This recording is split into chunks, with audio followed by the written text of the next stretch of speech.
स्वागत है आप सभी का जी के विद गौरवांशी क्लासेस पर। तो हम पढ़ रहे थे साइंस। तो स्टार्ट करते हैं अपना साइंस का आगे का जो भी मटेरियल है, ठीक है। और हमने कल पढ़ा था एनिमल किंगडम। आज हम उसी के आगे का थोड़ा सा पढ़ेंगे। आज मैं नोट्स से मतलब अपने हैंड रिटन नोट्स हैं, प्लीज़ उस पर राइटिंग पे फोकस मत करना, ठीक है। और हैंड रिटन नोट से ही आज हम पढ़ेंगे, ठीक है। तो स्टार्ट करते हैं हम अपनी साइंस, ठीक है।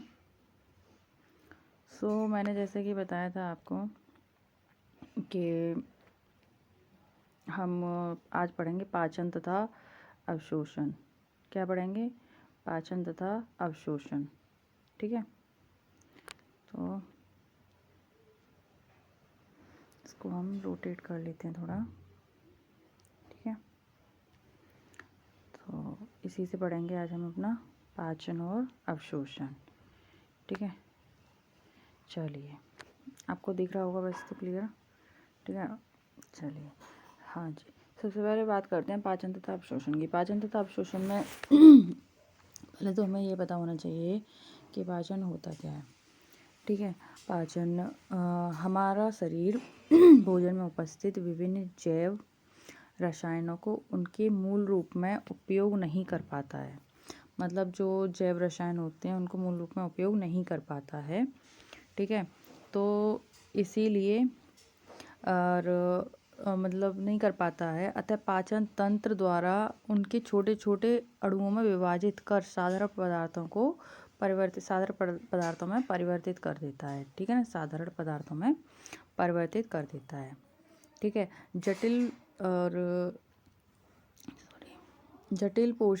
जटिल पोषक पदार्थों को अवशोषण योग्य सरल रूप से परिवर्तित करने की यह क्रिया पाचन कहलाती है। मतलब क्या है कि जो हम खाते हैं कुछ भी, तो उसको छोटे छोटे पदार्थों में छोटे छोटे रूप में तोड़ देता है, ठीक है। उसी को तोड़ने की यह क्रिया और उसको करने की यह क्रिया क्या कहलाती है? पाचन कहलाती है, ठीक है।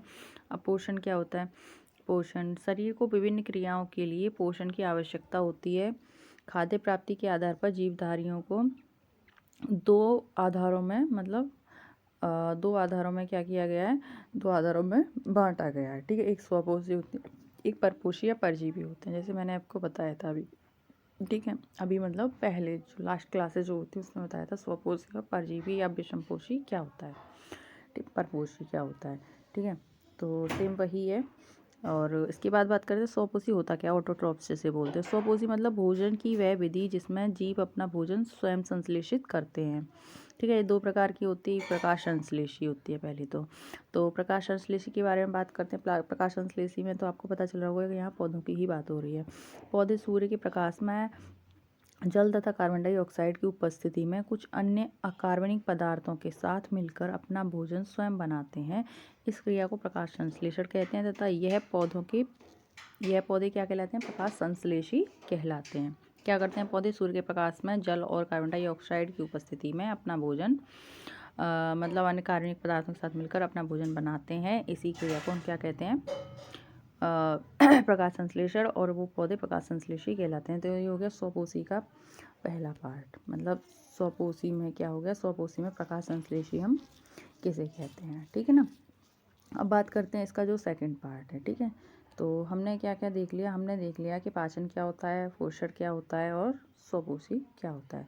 नेक्स्ट बात करते हैं हम इसके अगले पार्ट की, जैसा कि इसमें दिया है, ठीक है। अब बात करते हैं आगे क्या है, ठीक है। चलिए आगे हम बात करते हैं। देखिए जैसे प्रकाश संश्लेषी, ये तो हमने देख लिया प्रकाश संश्लेषी क्या है। आगे है आपकी रसायन संश्लेषी। इसमें क्या है? इसमें भोजन रासायनिक क्रिया का प्रयोग करके बनाया जाता है। कैसे करके?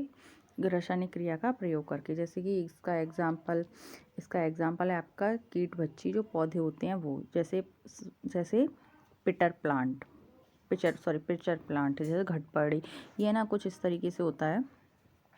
ये आपने देखा होगा, अगर देखा हो तो इस तरीके से, ठीक है। ये यहाँ से ये मतलब प्लांट्स का जो स्टेम होता है उससे जॉइंट होता है, ठीक है ना। कुछ इस तरीके से ही होता है ये, ठीक है, इसीलिए पिचर प्लांट कहते हैं इसको। इसमें क्या होता है, जैसे इसमें यहाँ पे ना लिक्विड फिल होता है, इसमें लिक्विड भरा हुआ होता है पहले से ही, ठीक है। तो जैसे कोई मच्छर या मक्खी या जो भी अन्य कीट पतंगे वो क्या करते हैं, इसमें गिर जाते हैं, और यहाँ जो इसमें जो लिक्विड भरा रहता है उसमें वो निकल नहीं पाते हैं बाहर, ठीक है। जब वो बाहर निकल नहीं पाते हैं तो क्या होता है, वो इसी में मर जाते हैं, और जब वो मर जाते हैं तो उनकी बॉडी से जो उनकी बॉडी को ये प्लांट क्या करता है, अपने पोषण के रूप में, मतलब अपने भोजन के रूप में उसका यूज किया करता है, इसीलिए इसे कहते हैं कीट बच्ची पौधा, ठीक है। चलिए, तो हमने क्या देखा, स्वपोषी देखा, ठीक है, स्वपोषी। और स्वपोषी में हमने दो चीज़ें देखी, दो उसके प्रकार देखे, एक प्रकाश संश्लेषी और एक रसायन संश्लेषी, ठीक है। अब बात करते हैं हम विषमपोषी। विषमपोषी क्या होता है, विषमपोषी मतलब हेटरोट्रोप्स। मानव सहित अन्य प्राणी अपना भोजन प्रत्यक्ष या अप्रत्यक्ष रूप से पौधों या अन्य जीवों पर निर्भर रहते हैं, उनसे प्राप्त करते हैं, अर्थात पोषण हेतु स्वपोषी पर निर्भर रहते हैं। अगर देखा जाए तो डायरेक्टली या इनडायरेक्टली हम स्वपोषी पर ही निर्भर रहते हैं, ठीक है। हम अपना भोजन स्वयं नहीं बनाते हैं, जैसे कि प्लांट्स बनाते हैं, ठीक है। तो हमने देखा पाचन क्या होता है, पोषण क्या होता है, स्वपोषी क्या है और विषमपोषी क्या है। अब नेक्स्ट बात करते हैं आगे। चलिए नेक्स्ट देखते हैं, नेक्स्ट क्या दिया है भाई।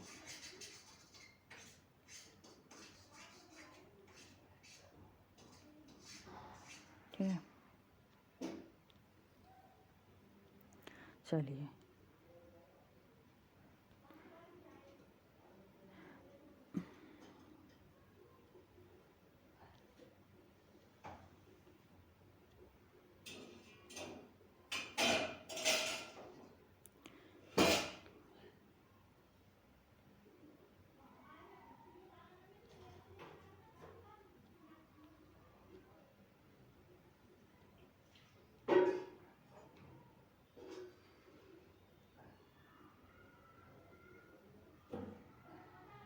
ठीक है, चलिए आगे बात करते हैं। अब विषमपोषी के निम्न प्रकार होते हैं, ठीक है। विषमपोषी के क्या होते हैं, निम्न प्रकार होते हैं, जैसे परजीवी और मृतजीवी और सहजीवी, ठीक है। तो परजीवी क्या होता है कि ऐसे जीव जो अन्य किसी जीव पर निर्भर रहते हैं, क्या होता है, जैसे अन्य किसी जीव पर निर्भर रहते हैं, ठीक है। जैसे कि मच्छर, मक्खी, और इसका सबसे अच्छा एग्जाम्पल है अमरबेल, ठीक है, आपने देखी होगी। और नेक्स्ट बात करते हैं मृतजीवी। मृतजीवी क्या होते हैं, इसमें जीव किसी मृत या विघटित जैविक पदार्थों पर, ठीक है, इन पर निर्भर रहते हैं, ठीक है। तो ये क्या कहलाते हैं, मृतजीवी, ठीक। किसके प्रकार हैं ये, विषमपोषी या परपोषी के, ठीक है। तो जैसे कि एलोवेरा और फंगी, ठीक है। सहजीवी, सहजीवी क्या होते हैं, ये प्रजाति नज़दीकी संबंध में, मतलब इस प्रजाति के नज़दीकी संबंध में यह एक दूसरे पर निर्भर रहते हैं, एक दूसरे के साथ रहकर, मतलब एक दूसरे के साथ रहकर सहजीवन करते हैं और अपना भोजन बनाते हैं। दो, मतलब दो प्लांट्स या बोलें तो दो जीव एक साथ रहते हैं, ठीक है। जैसे कि इसका सबसे अच्छा एग्जांपल क्या है, लाइकी, ठीक है। तो मैंने बताया जैसे विषमपोषी क्या होता है, विषमपोषी के कितने प्रकार हैं, और सहजीवी के भी हम स्वपोषी के भी हमने प्रकार देख लिए, ठीक है। अब बात करते हैं कि भोजन में अवयव, ठीक है। भोजन में अवयव आपको पता है, carbohydrate, protein, fat, vitamin, minerals और वाटर, ठीक है। ये 6 होते हैं, ठीक है, 6 होते हैं। नेक्स्ट, अब ये होता क्या क्या है, जैसे कार्बोहाइड्रेट क्या होता है, कार्बोहाइड्रेट होता है खाद्य पदार्थों की आपूर्ति के लिए, ठीक है, मोनोसैकेराइड की इकाइयाँ एक बड़ी संख्या में आपस में ग्लाइकोसिडिक बॉन्ड, कौन सा बॉन्ड, ग्लाइकोसिडिक बॉन्ड, ठीक है, ग्लाइकोसिडिक बॉन्ड से जुड़ी होती हैं। और क्या होता है ये, स्टार्च तथा सेल्यूलोज दोनों ही ग्लूकोज के बहुलक होते हैं, ये आपको पता है, ठीक है, ये पता है। तो स्टार्च क्या करता है, स्टार्च पौधों में संचित भोजन का सबसे महत्वपूर्ण अंग है, ठीक है, महत्वपूर्ण भाग है। जबकि सेल्यूलोज पौधों की कोशिका भित्ति का एक महत्वपूर्ण अंग है।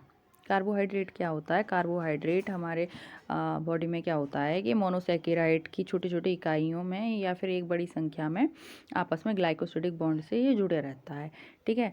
अब स्टार्च और सेल्यूलोज के बारे में क्या है इसी में कि स्टार्च और सेलुलोज जो होता है दोनों ही ग्लूकोज के बहुलक होते हैं। ये आपको पता है। सेलुलोज क्या होता है? स्टार्च पौधों में भोजन के रूप में महत्वपूर्ण भाग है, और जबकि सेलुलोज क्या है? उनकी कोशिका भित्ति के रूप में। ठीक है, अब बात करते हैं प्रोटीन। प्रोटीन क्या होता है? प्रोटीन क्या है? प्रोटीन जटिल यौगिक है जिसमें क्या है? कार्बन के अतिरिक्त नाइट्रोजन भी पाई जाती है। कार्बन तो पाई जाती है, उसके अतिरिक्त नाइट्रोजन भी पाई जाती है।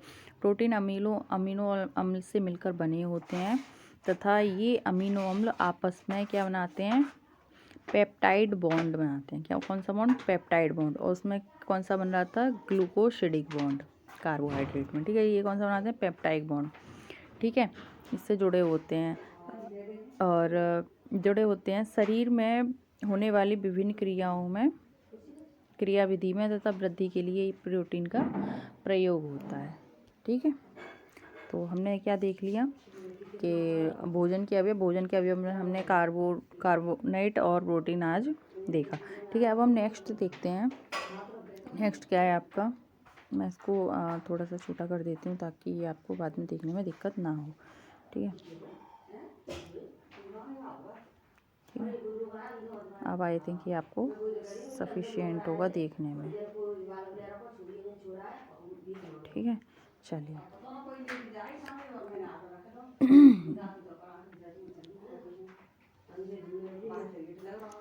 नेक्स्ट इस पे नहीं है, चलिए नेक्स्ट आएगा। ठीक है,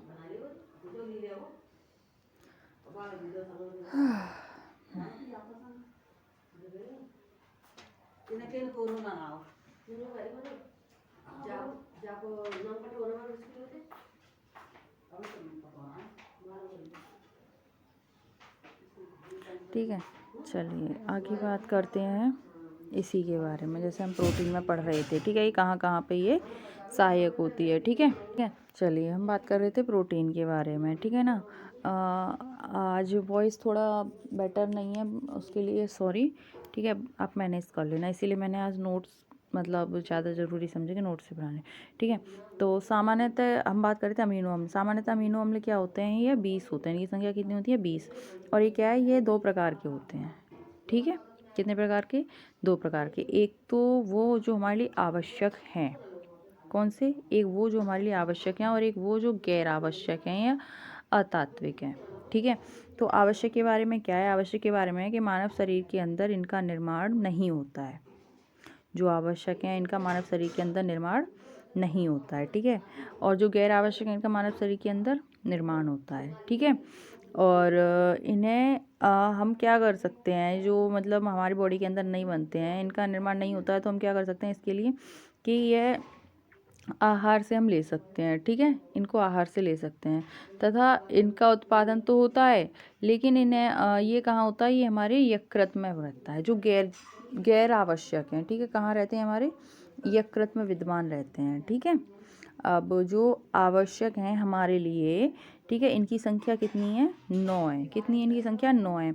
अब बात करते हैं प्रोटीन की कमी से होने वाले रोग। हम यहीं पे देख ले रहे हैं। हाँ, वैसे तो हम वहाँ जो डिसीज़ पढ़ेंगे वहाँ देखेंगे, लेकिन हम यहीं पे देख ले रहे हैं कि प्रोटीन की कमी से होने वाले रोग कौन कौन से हैं। ठीक है, तो प्रोटीन की कमी से होने वाले रोग जैसे कि पहला है आपका मैरस्मस। ठीक है, सेकंड है आपका क्वाशियोरकोर। मैरस्मस क्या होता है? मैरस्मस ये होता है आपका चलिए, मैरस्मस क्या होता है? ये किसकी कमी से होता है? प्रोटीन की कमी से होता है। ठीक है, तो देखते हैं ये। चलिए, यकृत में अतिरिक्त ग्लूकोज ग्लाइकोजन के रूप में परिवर्तित होकर संचित रहता है। किसके रूप में? ग्लाइकोजन के रूप में। तो ये क्या है कि खाना ना मिलने पर या किसी प्रकार के उपवास मतलब फास्ट या व्रत रखने पर या भुखमरी की अवस्था में ग्लाइकोजन क्या करता है? ग्लाइकोजन शरीर को ऊर्जा प्रदान करता है। ठीक है, अतिरिक्त ऊर्जा प्रदान करता है। यदि ग्लाइकोजन समाप्त हो जाता है तब शरीर में संचित वसा मतलब फैट का उपयोग ऊर्जा के लिए किया जाता है, और जब वसा भी समाप्त हो जाती है तो प्रोटीन का विखंडन शुरू होता है। मतलब डायरेक्ट मैरस्मस प्रोटीन की कमी से होता है, लेकिन वह डायरेक्ट प्रोटीन की कमी मतलब डायरेक्ट प्रोटीन कमी नहीं होगी। पहले क्या होगा? तुम्हारी बॉडी की जो ऊर्जा है वो जाएगी, उसके बाद आपका जो फैट है मतलब जो आपके बॉडी के अंदर जो फैट है वो ग्लाइकोजन के रूप में होगा और वो समाप्त होना शुरू हो जाएगा। उसके बाद जाके आपका शरीर क्या करेगा?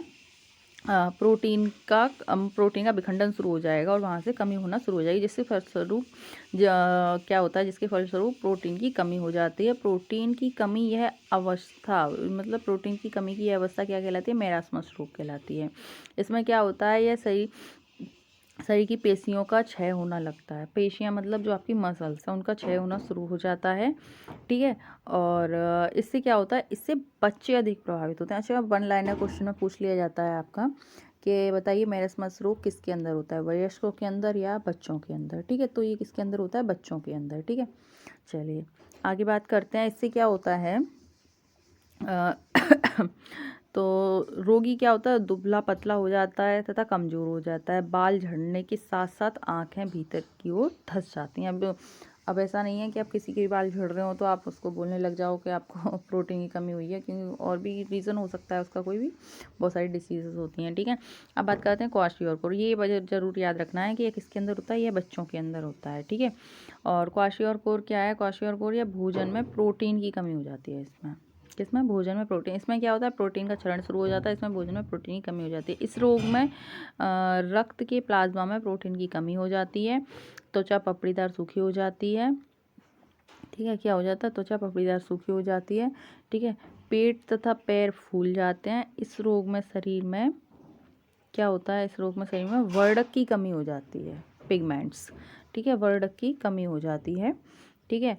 और इसके कारण क्या होता है, कमी के कारण सफ़ेद भाग त्वचा पर दिखाई देने लगता है, ठीक है। तो आपको पता चल गया कि प्रोटीन कमी से कौन कौन सा एक रोग होता है। एक तो होता है आपका मेरास्मस और एक होता है क्वाशियोरकोर। चलिए नेक्स्ट देखते हैं अब, ठीक है। नेक्स्ट है आपका फैट। क्या है नेक्स्ट आपका, फैट, ठीक है। क्या है आपका, फैट। तो देखते हैं फैट की कमी से क्या होता है।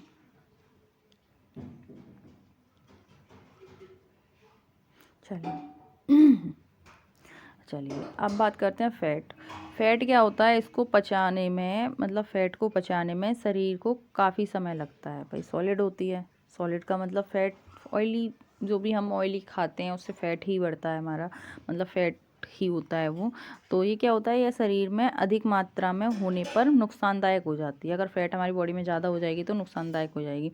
ये भी आपकी कितने प्रकार की होती है, ये आपकी दो प्रकार की होते हैं। मुख्यतः तो 3 प्रकार की होती है, लेकिन यहाँ हम 2 प्रकार देखेंगे पहले से, ठीक है।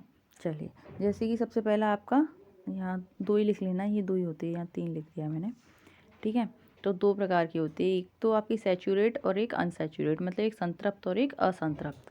आपने सुना होगा LDL, LDL मतलब लो, LDL, L का मतलब होता है लो, ठीक है।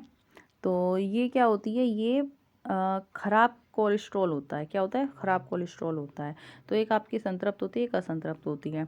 संतृप्त के आप बस इनके एग्जाम्पल याद रखना, संतृप्त जैसे शुद्ध घी, मक्खन, वनस्पति, नारियल, ये। असंतृप्त, क्या, असंतृप्त को हमने 2 पार्ट्स में डिवाइड किया है, ठीक है। 2 पार्ट्स में मतलब एकल संतृप्त, एकल असंतृप्त और बहुल असंतृप्त। एकल असंतृप्त का मतलब क्या होता है, इसमें HDL का अंश बढ़ जाता है। HDL मतलब हाई, ठीक है ना, हाई। तो इसमें क्या होता है, इसमें जैसे मूंगफली का तेल, सरसों का तेल, जैतून का तेल, ठीक है। बहुल में मतलब जो आपका बहुल असंतृप्त है उसमें क्या, सूरजमुखी, सोयाबीन, मकून, ठीक है। तो ये सारे आपको बस एग्जांपल याद रखने हैं। नेक्स्ट बात करते हैं अब हम मिनरल्स की। मिनरल्स क्या होता है, ठीक है। मिनरल्स मतलब खनिज। तो यह लगभग 20 प्रकार के खनिज आयनों के रूप में शरीर में उपस्थित होते हैं। कितने, 20 प्रकार के खनिज आयनों के रूप में शरीर में उपस्थित होते हैं। इनकी अल्प मात्रा में शरीर को, मतलब इनकी कमी से शरीर को इनकी अल्प मात्रा में शरीर को आवश्यकता होती है, मतलब कम मात्रा में, ज़्यादा नहीं, कम, ठीक है। अब ये भी 2 प्रकार के होते हैं, लघु खनिज और अल्प खनिज। लघु खनिज में जैसे आपका कैल्शियम, फॉस्फोरस, सल्फर और पोटेशियम, क्लोरीन, सोडियम और मैग्नीशियम, ठीक है। और नेक्स्ट अल्प खनिज जैसे कि आपका iodine, iron, zinc, copper, manganese, cobalt, cobalt, ठीक है। ठीक है, तो इसमें क्या मेन है, कोबाल्ट आपको याद रखना है, ठीक है। और सेलेनियम, क्रोमियम, ठीक है, और मेलाविडनम, और ठीक है। तो ये आपके हो गए मिनरल्स। मिनरल्स मतलब खनिज लवण, ठीक है। तो हमने क्या क्या देख लिया, हमने कार्बोहाइड्रेट देख लिया, ठीक है। कार्बोहाइड्रेट के बाद कार्बोहाइड्रेट देख लिया, प्रोटीन देख लिया, फैट देख लिया, ठीक है, और नेक्स्ट मिनरल्स देख लिया। अब देखते हैं हम नेक्स्ट क्या है।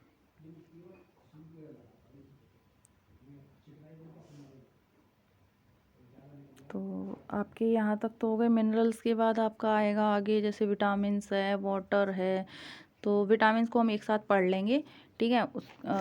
वो भी मतलब मैं आज ही करूँगी उसको भी, सेकंड इसका पार्ट आगे का, ठीक है। विटामिन्स को मैं एक वीडियो में ही मतलब कंप्लीट करती हूँ। और मैंने आपको बोला था कल, जैसे मैंने एनिमल किंगडम पढ़ाया था, आप इसको एक बार रिपीट कर लेना, देख लेना, ठीक है, ज़्यादा बड़ा नहीं है। मैंने आपको कल एनिमल किंगडम जो पढ़ाया था, मैं उसकी आज पिक्चर्स कुछ लेके आई हूँ। मैंने आपको कल बोला था जैसे कि मैं इसकी पिक्चर लेके आऊँगी, ठीक है। चलिए देखिए, ठीक है, देखिए मैं इसकी कुछ पिक्चर्स लेके आई हूँ आपके लिए, ठीक है।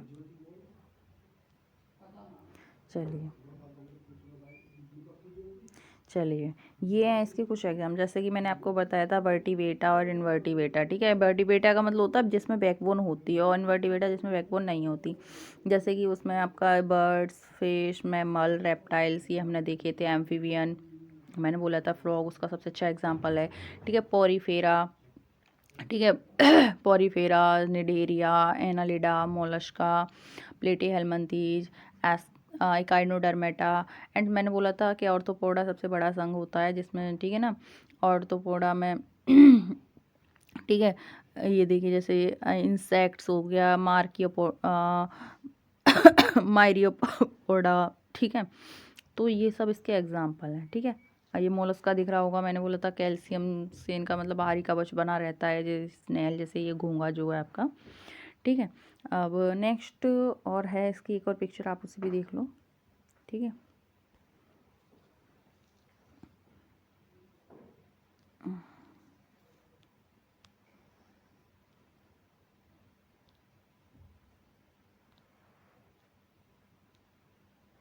चलिए इसको भी देख लो आप एक बार, ठीक है।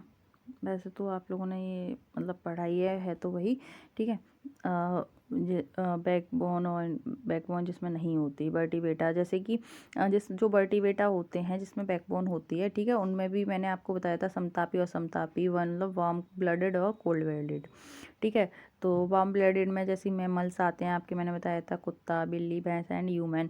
और मैंने पक्षियों के बारे में बताया था आपका एप्स, जहाँ हमने पढ़ा था, ठीक है। कोल्ड ब्लडेड में जैसे कि आपकी फिश, रेप्टाइल्स एंड एम्फीबियंस आते हैं, ठीक है। इनवर्टिब्रेटा जिसमें बैकबोन नहीं होती है, जैसे पोरीफेरा और आपका निडेरिया में एग्जांपल, एंड ये मोलस्का, ठीक है। इसके भी मैंने आपको एग्जांपल अभी बताए थे, ठीक है। चलिए ऑर्थोपोडा सबसे बड़ा संघ होता है, ये है जिसे हमने नेरिस बोला था, ये वही है ऑर्थोपोडा का, ठीक है। तो आई होप कि आपको ये सब कुछ समझ में आए। और मैं नेक्स्ट लेके आने वाली हूँ आपके लिए विटामिन्स, ठीक है। और मैं आपके लिए छोटी छोटी वीडियोस भी उसमें अपलोड करती रहूँगी, जैसे कि कुछ करंट से रिलेटेड टॉपिक्स होते हैं, ठीक है। करंट से रिलेटेड टॉपिक्स होते हैं आपके, जैसे कि उसमें मुख्य पद होते हैं कुछ, और सेनाध्यक्ष, मतलब ये सारी चीज़ें मैं आपको छोटी छोटी वीडियोस में अपलोड करती रहूँगी। सो धन्यवाद।